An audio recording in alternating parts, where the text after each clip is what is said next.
We're creating an environment for leadership, which consists of vision, mission and culture. Now, our first session on leadership was about culture. Why? If we go back to the identity iceberg session, you'll remember that values are the things that are important to us. So as a result, they're the lens at which we look at the world through to make our judgments on whether stuff is right or wrong, with regard to our moral and ethical compass, if you like. So it's fair to say then, if we think about a vision, then it's going to be an extrapolation of those values in some kind of recipe to reflect what we perceive to be the most important stuff in our life. I told you that my core values are balance, self-development, resilience, integrity, and genuine care. I also mentioned to you, if you remember, on our very first session together, that my vision for my business is to add value to every single business in my community, whether they choose to work with me or not. You see, when I look back at my life, both inside and outside of business, what I see is that as I've helped myself to learn new things and do different things, I then go and help other people to do the same. Those values show up across every aspect of my life. As a result of that then, a vision is something that should really enroll and inspire a team. You see, it's a massive goal, isn't it? It's like the dream in our formula for success. So we shouldn't know how to achieve it yet. That's part of the journey. But as long as we've got a bunch of people coming together who are inspired by that vision, then at least they should willingly join us on the journey. And after all, it's much easier to manage people who know why they're being managed. In fact, they tend to self-manage, don't they? So the first step here is what we've already talked about, defining those core values, because those are the lens which help us to create our vision in the first place. Now, it's really interesting if you think about the progression of a business, and the formula for change that I showed you in session 4. Because if you think about the stages of a business, we have startup, then we have we have startup, then we have growth. Cut that. We have startup, growth, maturity, and decline. If you look at the internet. Now, I don't know about you, but maturity and decline, getting old and dying, not very exciting. So I think we should replace that.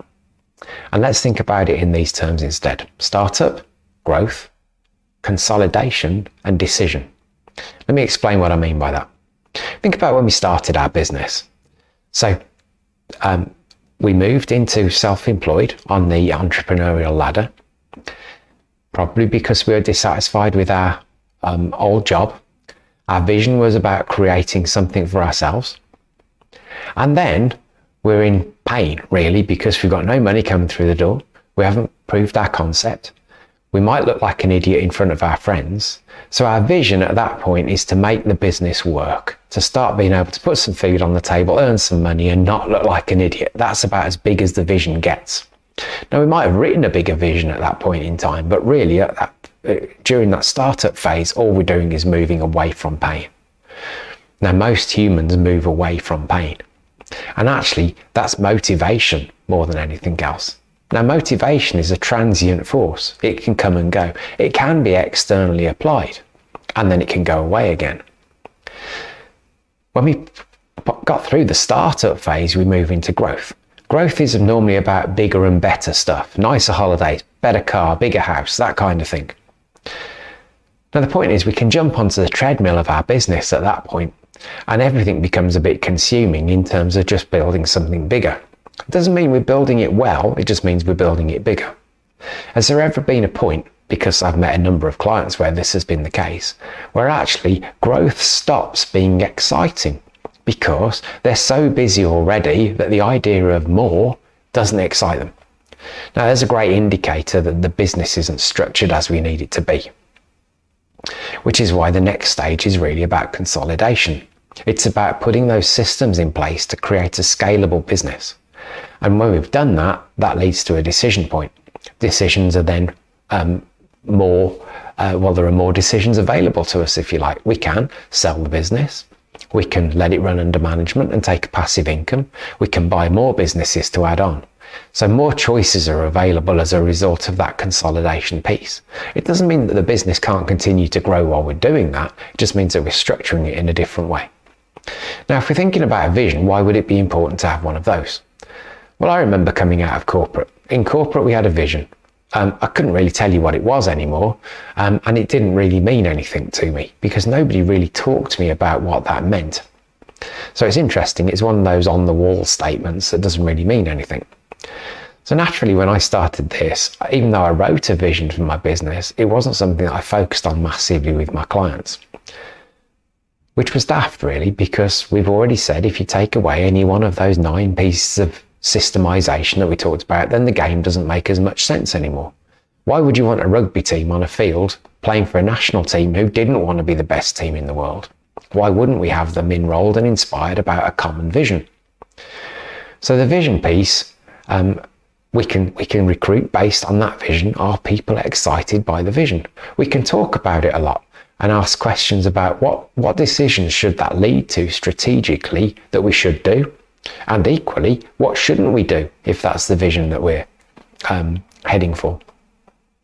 Now, the great thing about this is when you put your core values together and worked out what your vision is, it will be the concoction of those core values expressed in a statement of what your business needs to look like at some distant point in the future. My question to you at that point would be, on a scale of 1 to 10, how excited are you by that vision? Because if it's not a 10 and you go and talk to your team about it, how do you expect them to be a 10? So this is part of that consolidation piece as far as I'm concerned, because I've already said that in the startup phase, we move away from pain. Now, when we're in growth, it's usually not very far back to pain because we've built something bigger and better, but we can lose one key client and get back into pain. So I want you to think about this in a different way. First of all, vision is about inspiration, not motivation. It should be a pull towards force. It should be an internal thing that's important to you because it reflects your core values, which are important. It should be the same for your team. So inspiration is a permanent pull towards force. On the formula for change, that vision is now really big and you're not there. So dissatisfaction is that you're not actually there at the vision. What I'd like you to think about as we move towards pleasure, the vision, is grateful dissatisfaction. What do I mean by that? Grateful dissatisfaction for me is the fact that we're grateful where we are. We have a good business. It's doing what we need it to do, but we're not at our vision yet. So we're dissatisfied because we're not at our vision, but grateful for where we are. So grateful dissatisfaction for me is a really helpful emotion to harness when we think about that vision piece. The point is, if we don't write that vision, our vision is bigger than ourselves. If we only ever remain in the growth phase in our business, that's usually about self. That's the point at which everything stops being exciting because we're so busy. When we make it bigger than self, we move so far away from pain that it's very difficult to go back there. And we take a bunch of people on the journey with us to actually move towards that vision. So what I'd say to you is write your vision, expressed as a recipe of your core values. Then go and talk to your team about it. It's the conversations that are the most important things here, because those conversations will cause that vision to evolve. And quite often what I've seen is the vision ends up as a much, much clearer, more inspiring document as a result of those conversations. At that point, everybody's bought in and we can ask better questions about where's this business going and how do we need to behave to go there. So your job is to go and create your first draft iteration of your vision, and then go and speak with it amongst your team, who will help you evolve it to become a more coherent document. It's a great fun exercise, and it will give you a lot of clarity because it will cause questions such as, why do we do that then, if that's our vision? Success often comes out of the things we stop doing rather than things we start doing. So over to you to go and create your vision.